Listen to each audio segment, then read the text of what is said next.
Well, joining us now is Joe Dixon, who's the manager of the minerals section at the Arizona Department or State Lands Department in Phoenix. And Joe, welcome to the show. I think you've been on before, but is that right? Okay, well that was an oversight.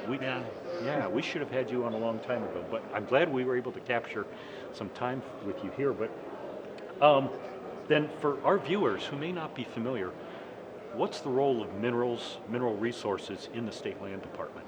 Well, we're one of the, within the Natural Resources Division of the State Land Department. Minerals, a little bit of background on the State Land Department. We were started in 1915 as an agency of the state. So somewhere in the past year, we've had our 100th anniversary. Nobody's real sure exactly which date it started on, so we've just kind of been doing a year-long, general celebration of that. In 1915, when we started, it was a three-person land commission. Okay. They sort of established our guiding principle of highest and best use of state trust lands. In years past, with a lot of the other states, when they got state land to use for various things, they just sold it off right away because it really wasn't of any particular high value, and they could use the money, or railroad would come in and say, well, build a railroad through your state if you'll give us land or sell it cheap. And Arizona was, New Mexico too, were told, no, you're not going to do that. You're going to manage these lands and keep them for the future. So we tried very hard to do that. One important point we always try to make is that state trust land is not public land. We are run and managed more like a private land trust. We try to manage and value our lands, so we can make money for the beneficiaries. We have currently right now 13 beneficiaries. Primarily it's K through 12 education. Money goes into a permanent fund, which right now stands about $5.1 billion, which has gone up pretty much exponentially over the last 10 or 12 years. They hit the $1 billion mark about in 1997. Shortly after I started in late 2007, they had a little gathering to celebrate the fact that the permanent fund had hit the $2 billion mark. So here we are 8 years later, and we've almost doubled that amount here too. So. Right. Well, $5 billion. That's got to be one of the larger trust accounts anywhere in the country. It is. For the school I believe we're third. I think we're just behind New Mexico and Texas. Texas doesn't really have quite as much land, but they have a lot of valuable stuff. Right. Both those states have big oil and gas industries. Right. Exactly. Which make a big, especially New Mexico. That's almost all of their income comes from it. State Land Department here in Arizona, mostly a lot of our big money comes in from sales of land. We have a lot of prime developable land around Phoenix and Tucson. For residential and commercial development. Right. Not natural resources. No. Right. Yeah. So we've made several $100 million a year for the last 10 years or so off of just land sales. Okay. So big business for us. So what kind of mineral resources primarily are being developed on state trust lands? We have a little bit of everything. Our two biggest money makers are two copper leases we have, one with Sarco's Mission Mine and the other one with Freeport's Morenci Mine. Those together account for probably about 2/3 or 3/4 of the revenue generated for the minerals section every year. So, wish we had a lot more of those, but we're working on it. Now, you don't control all of the Morenci mines. So No. Some small portion of the Morenci mine. We're about 300 acres out of, I think, 60-some thousand or something. Okay. But even that 300 acres is enough to make it a major contributor. Right. Yeah. The Sarco's Mission Mine, we're a little bit more strategic in that. We have about a 500-acre parcel almost right in the middle of their pit. So that one's just. We've probably made, I don't think we've ever really totaled it up, but we're guessing we made somewhere in the order of $100 million off of that 500 acres over almost pretty much the life of the land department. That one's been around for a long time. Okay. Copper is obviously big. Are there other copper mines under development right now that have state trust lands in them? A little bit, yeah. We will have a little chunk of the Resolution mine once it gets going. That could be a pretty lucrative one for us, just because it's a very thick, very rich deposit. Even though we're only looking at maybe a couple hundred acres of state trust land involved in that, we would generate quite a bit of income from that. The new Rosemont mine, we really don't have any involvement with that, at least from the minerals or mining perspective. We do have some right-of-way issues. Some of the utilities coming out to the west of the mine going to the I-19 corridor, that all crosses state trust land. So we have some right-of-way issues going on with that, but that's in another section and division of the land department. Doing a little work with Freeport at their Baghdad mine, possible expansion there. Also with Freeport's Safford mine, they've got some mine expansion plans out there, and Right. looking at quite a bit of state trust land out there. So, Okay. first of all, one of our big things too in recent years has been potash. Potash. I was Yeah. going to ask you Yeah. about that. Right.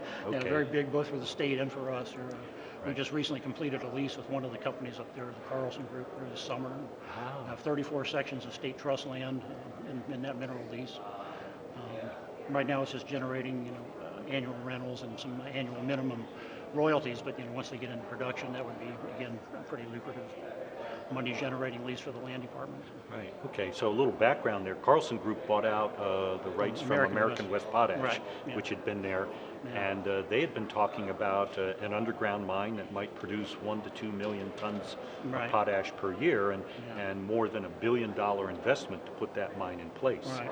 Yeah, the last mine plan we saw, they were looking at about an annual production of about 1.4 million tons, and the cost of the mine development was right around $900 million. Ah. So a little smaller operation. Their idea was, well, let's get something started, and Right. we can always expand later on. If Okay. things Now, come up. where things have hit the potash industry worldwide, Yeah. with there was a huge blow up in one of the cartels that marketed potash, Right.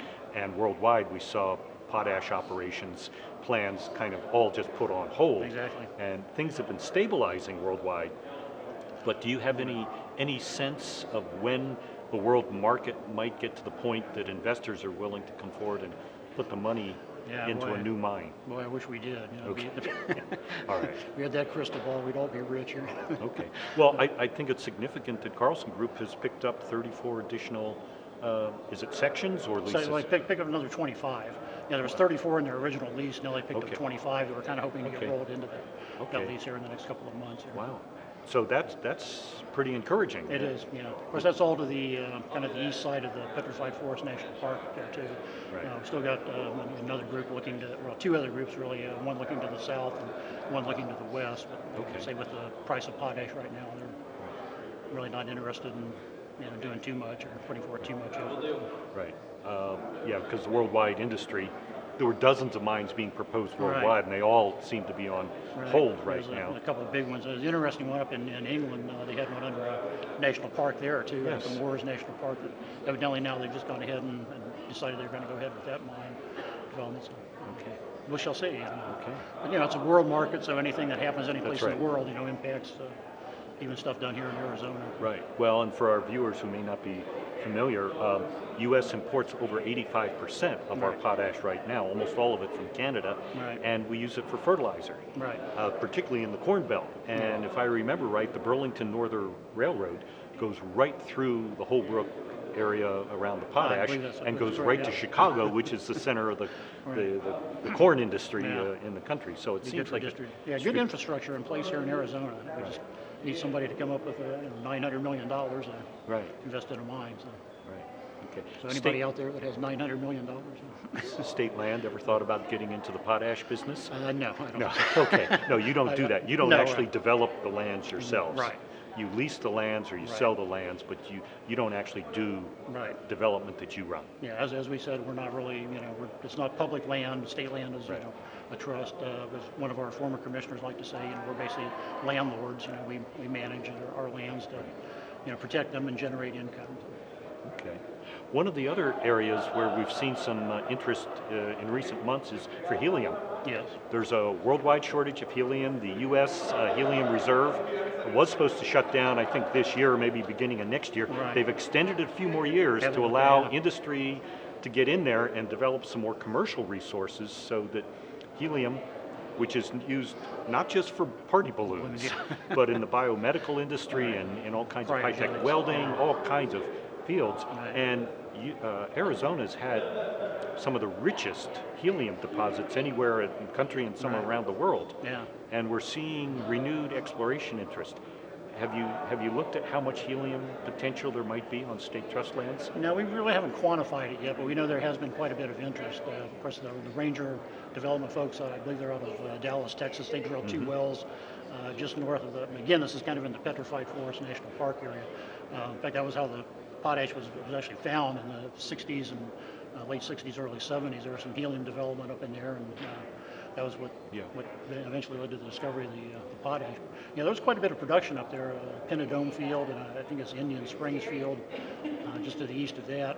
They all produced quite a bit of helium in the late 60s and early 70s, and just kind of went away. But they're still looking up there. A couple of the wells I've heard, they're looking at helium concentrations of about 8 to 12%. Yeah. Really pretty good. It is, because my understanding is a lot of commercial production can be done at the 1% Right, helium yeah. content level. Exactly. Yeah, at the St. John's CO2 field there, the Kinder Morgan Ridgeway before them put together too. They were looking at helium concentrations of about 1 to 6 or 7%, and they were looking at secondary production of that helium off of the field there too. So, but yeah, it's always talking to Mike Conway there a little bit before the interview, and I told him I'm always surprised that the second biggest use of state trust land is oil and gas leasing. We have, of course, grazing, of course, makes up the biggest use. We have about 9.2 million acres of state trust land. We have grazing leases on about 8.4 million acres, or about 90+%. Wow. The second biggest use right now, we have about 480 some oil and gas leases covering right at 900,000 acres, or almost 10% of our land. Wow. It's a distant second use, but it's way above anything else that's third. And that's amazing, because nobody thinks Yeah, of Arizona as an exactly. oil and gas state. Yeah, it's not the one that pops to mind when you think about that. Okay. They're an optimistic bunch, and Yeah. that's why you drill. I mean, 10 or Right. 15 years ago, nobody had North Dakota on their radar as Very a good big point. oil and gas producer. So who knows? It's Okay. a little hard to imagine the same thing happening here in Arizona, but you never know. That's why people drill. That's and right. so. Okay. One thing we didn't touch on was aggregate, sand and gravel, those kinds of, not the sexy minerals like Right, copper, yeah. gold, and silver, but the industrial minerals. Exactly.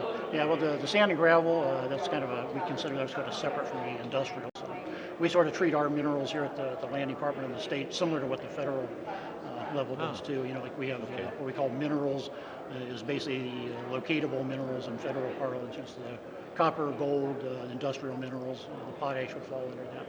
And then we have our mineral materials, which would be equivalent to the saleable minerals in the federal system. That's our common variety, sand and gravel and aggregates. Generally, we right now we have about 18 operations going on state trust land on about 1,800 acres. Historically, about 4 to 5% of the total production on the state of Arizona has come off of state trust lands. We do quite a business. We've sort of followed the state and national trends of 2006. Things were really booming. We had I think 25 operations on 3,000 acres and generated $6.5 million from sand and gravel. By 2011, we were down to 14 operations on about 1,500 acres and made about $1.2 million. And we've since 2011, we've jumped back up to run around 18, 19, 20 operations, covering roughly about 2,000 acres and doing a little over about $2 to $2.5 million a year in revenue. Okay. Like I say, historically, about 4 to 5% of the sand and gravel in the state has come off of state trust lands. Okay. Has it been easier for operators to get leases and develop those resources on state trust lands rather than federal lands? It's probably pretty equal. Okay. It's not a huge ordeal trying to get an operation going on state trust land. It takes, if everything's got everything, if an operator has everything in place, we can generally get a lease done in about 6 months. Okay. The one thing that takes a little bit of time with our process is it has to go to an auction, and that auction has to be advertised for 10 weeks. So you have about a 3-month period built in there that there's nothing anybody can do about it. Right. Well, and you also have your own environmental restrictions and controls and monitoring and all that. It's not just anybody who wants to do anything can go ahead and do it. Yeah, anybody doing anything on state trust land, especially minerals-wise, it involves any kind of ground disturbance. They have to have an archaeological survey done, and that has to be cleared both by the land department and by the State Historic Preservation Office. So again, that's something that usually takes at least 1 month, maybe 2. That's not even including the time of preparing the survey. So that can be a 2 or 3 month process in itself too. Right. Well, it's also, I would think, since you still own the land, you're very concerned about the environmental degradation or impacts on it, because that's still your land that you have to then try to make money off of it and preserve it and take care of it. Exactly. We expect to get that land back too and have it in reasonably restored shape. It doesn't have to be perfectly restored. We refer to reclamation as opposed to remediation or restoration. Okay. We know there's going to be a little bit of a pit there, and that's fine. Might help with flood control someplace. Okay.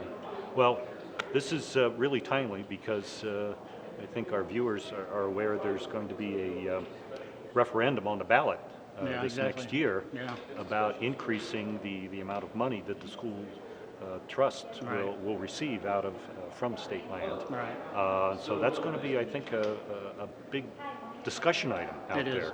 Yeah, they've had a few changes in the past on exactly how the money is handled. It all has to go to a referendum and be voted Yes. on anytime they make a change like that. Right. I think they had a change about 4 or 5 years ago too on how the treasurer, all the money in our fund is basically handled by the state treasurer. So, exactly how it all gets distributed and apportioned is some kind of mystical formula there that above my pay grade. So.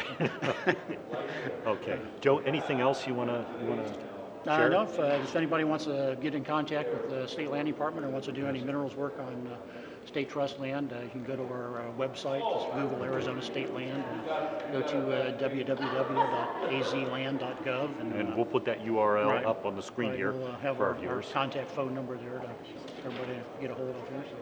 Okay. So we try and make it easy and simple. We have basically we have one application form that goes for doing exploration permits, mineral leases, oil and gas. You just check a different box on what you want to do, and it's a 3-page form, half of which is basically identifying yourself as either an individual or a corporation or an LLC or whatever you are. So, Okay. don't try to make it too hard. But, once you make that application, then there's a lot of stuff you got to go through Right. to actually get a lease or a permit.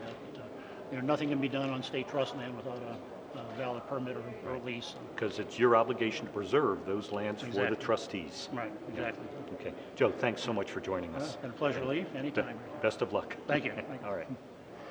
Underwriters of the Arizona Mining Review include Mining Foundation of the Southwest, a nonprofit organization based in Tucson, Arizona, working to educate the public about mineral resources and the mineral extraction and processing industries. Amigos, Southwest Buyer's Guide. For almost 40 years, Amigos has worked to provide a better business environment for mining. Pioneer Equipment Incorporated, serving the equipment needs of the mining industry since 1959. And Copper State Bolt and Nut Company, in business since 1972 with 21 branches to serve you.